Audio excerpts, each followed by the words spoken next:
Me dá imagens do Wallace Souza. Atenção, já abro o nosso Cidade Alerta com essa informação. O Wallace Souza, ele foi preso ontem à noite em Cafelândia, na região de Bauru. O que fez esse Wallace, Pagliani? O Wallace, ele é apontado pela Polícia Civil de São Simão como um dos autores do homicídio do professor Wesley de Camargo. Vocês lembram desse caso? Trouxemos aqui no nosso Cidade Alerta. O professor foi encontrado morto dentro da casa dele, com sinais de tortura, um caso absolutamente bárbaro. Esse crime foi tão cruel que até o seccional de polícia foi até São Simão. Assim, quando eu falei com o seccional, que é o Piscinato, ele dizia assim: Pagliani, olha, o que fizeram com esse professor foi uma coisa fora do comum, né? E olha que ele é uma pessoa ligada à polícia, uma pessoa que já tem experiência, né? E nessa ocasião, quando mataram o professor, vários objetos foram roubados. O crime aconteceu há uma semana. 2 dias depois, a polícia conseguiu prender Rogério Quintino, que era o primeiro. Com a prisão agora do segundo autor, a polícia não tem dúvida que eles foram para roubar o professor, mas acabaram matando o professor, porque, na verdade, ele acabou reconhecendo um dos criminosos. A reportagem é de Gustavo Batista e você tem todos os detalhes agora no nosso Cidade Alerta. Põe no ar.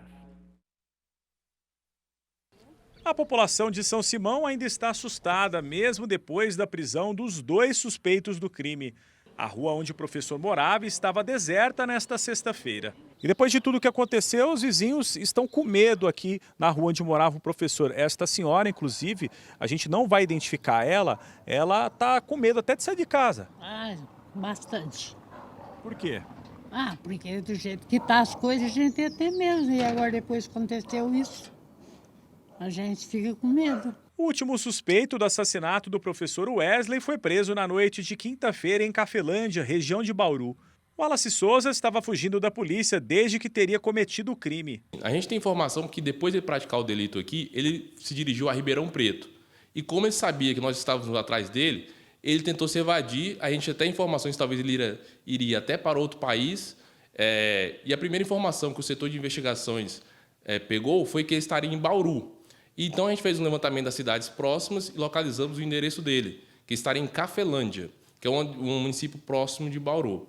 E a partir daí a gente conseguiu identificar o endereço e, com a ajuda da Polícia Militar, tanto daqui fazendo um trânsito com a Polícia Militar de Cafelândia, encontraram o segundo capturado próximo a um bar. Foi quando eles realizaram a prisão dele. O outro possível participante do assassinato, Rogério Quintino, está preso desde o último fim de semana. Ele estava escondido na casa de uma tia em São Simão.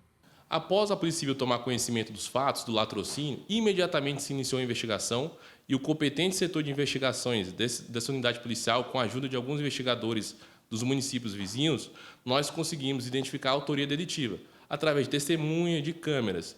E, a partir daí, eu representei pela prisão temporária, tendo sido expedido um mandado de prisão pelo plantão de Ribeirão Preto, e, a partir daí, nós iniciamos diligências para monitorar, para tentar localizar ele. Foi quando o setor de investigação, através de campana, através de diligências nas ruas de São Simão, conseguimos encontrá-lo e realizar a prisão. Ele estava dentro de uma residência de uma parente dele, escondido, a princípio, envolto a um colchão.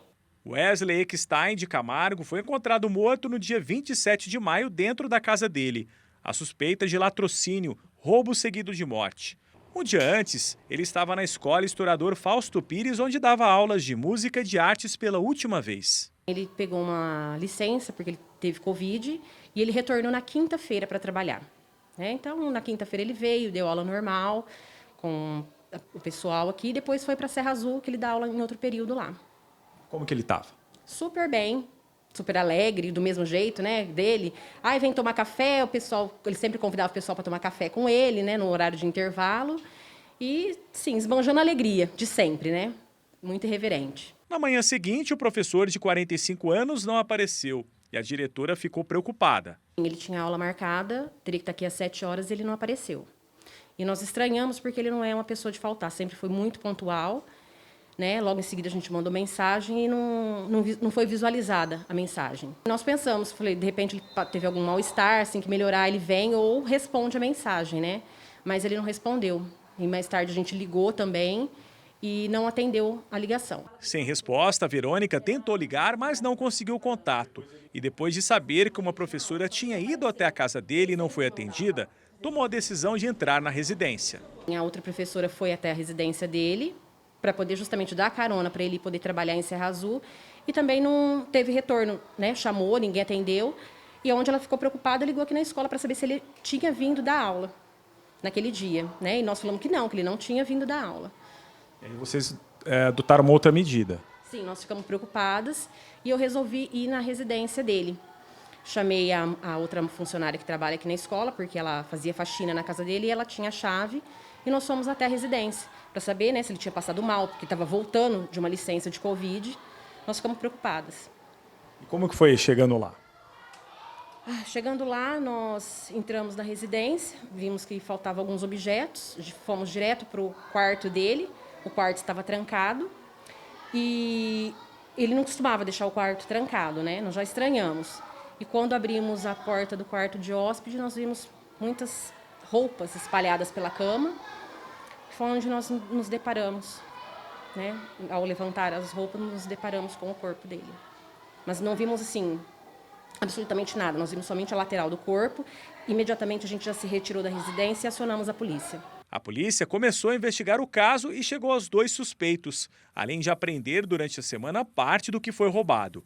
Roupas encontradas apontam que os bandidos estavam encapuzados e a vítima teria reconhecido um deles. Durante a prática do roubo, o professor talvez reconheceu um deles, o que levou eles a matar a vida do professor. O delegado acredita que a forma hedionda da morte pode ter sido para tentar confundir a polícia. Acreditamos que sim, que eles amarraram o professor e a forma que nós encontramos o corpo, eles quiseram levar a Polícia Civil para o lado de ter sido um homicídio, alguma coisa mais tendente a homicídio, mas quando, na verdade, pela subtração e pelas demais provas, tudo leva a crer que foi um latrocínio. A Polícia Civil deve ouvir os 2 suspeitos na próxima semana e aguarda o laudo de objetos apreendidos para pedir a prisão preventiva dos 2 homens. Nós vamos pegar a versão de cada um para entender melhor a dinâmica dos fatos. Quem que entrou primeiro, quem que realmente matou o professor, se foram os 2, se foi só um só, isso que tem que estar esclarecido melhor. Tudo caminha para o encerramento do inquérito policial, com a oitiva de ambos, eles serão interrogados semana que vem, e com a chegada da perícia, do laudo do IML, aí sim vamos concluir o inquérito policial para remessa para o Ministério Público, e aí sim nós também vamos pedir a conversão da prisão temporária em prisão preventiva. Esclarecida a morte, fica o luto para a cidade. A filha desta diarista teve aulas com Wesley e está abalada. Ela chorou e falou assim: mãe, eu não acredito. Como assim, mãe? Mas aí um fala daqui, outro fala daí, aí ela, sabe, sei lá, a criança acho que não entende muito, mas ele sente, né? Ficou triste. Ficou triste. Tristeza também na última escola que deu aula. Alguns alunos ficaram bem abalados, mas as professoras já estavam preparadas para acolhê-los, né? Eles foram acolhidos com todo amor, com todo carinho e com todo respeito. Alunos e professores trabalham para que o último projeto dele vire realidade em breve. Ele estava com um projeto ensaiando 4 salas, né? Cada sala ia fazer uma apresentação. Ele não quis falar para mim porque ele falou que ele ia fazer surpresa.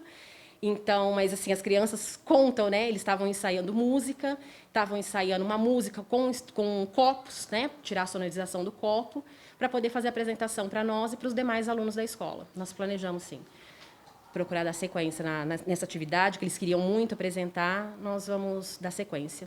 Uma homenagem para ele. Uma homenagem, fica uma homenagem da escola, dos alunos que amavam muito ele. Wesley não era de São Simão, mas foi aqui que criou raízes e vai deixar saudade. Fica um vazio, né? Todos sentem falta, vão continuar sentindo falta, porque quando dá o horário dele chegar, a gente estacionar o carro aqui em frente à escola, a gente já não vê mais. Fica um verdadeiro vazio, um buraco no peito. E para os alunos que gostavam dele bastante? Também, eles estão sentindo muita falta. Assim, esses caras fazem mal para a sociedade, né? Eles não fazem mal só para a pessoa que eles acabam com a vida. E as pessoas que estão ao redor sentem muito, reverbera isso de uma forma muito negativa. Só para eu dar continuidade na informação que foi passada aí nessa reportagem, a Polícia Civil informou que os 2 já tinham passagens policiais. Eles são moradores de São Simão e ainda de acordo com a polícia, o carro o violino do professor ainda não foram recuperados. Só para voltar no raciocínio para a gente fechar aqui, né? O crime já é pior, já é ruim, né? É uma coisa muito forte para todos nós, né? É uma violência já muito grande você receber a notícia da morte como receber. Mas assim, você deixar isso para lá, né? É pior. Então assim, os policiais estão certos, estão corretos, fizeram o que tem que fazer, estão mostrando isso. Doutor Heitor, é isso aí que a gente precisa de uma polícia com a sua equipe aí, que vai atrás e que pelo menos dê uma resposta para a sociedade. Não dá para a gente ficar mostrando o crime aqui e não ter solução. O ideal é que não acontecesse, mas se acontecer, as pessoas têm que ter uma confiança na polícia, na justiça, de que se acontecer, a polícia vai atrás, vai descobrir, a justiça vai ter que manter esses caras presos e agora ficar consequência para todos esses alunos. Ficou bem claro nessa reportagem, né, que o sentimento de perda e o sentimento de tristeza realmente pegou muito todas as pessoas que se envolviam, né, com esse professor. Os nossos sentimentos aí. Espero que realmente seja feita a justiça.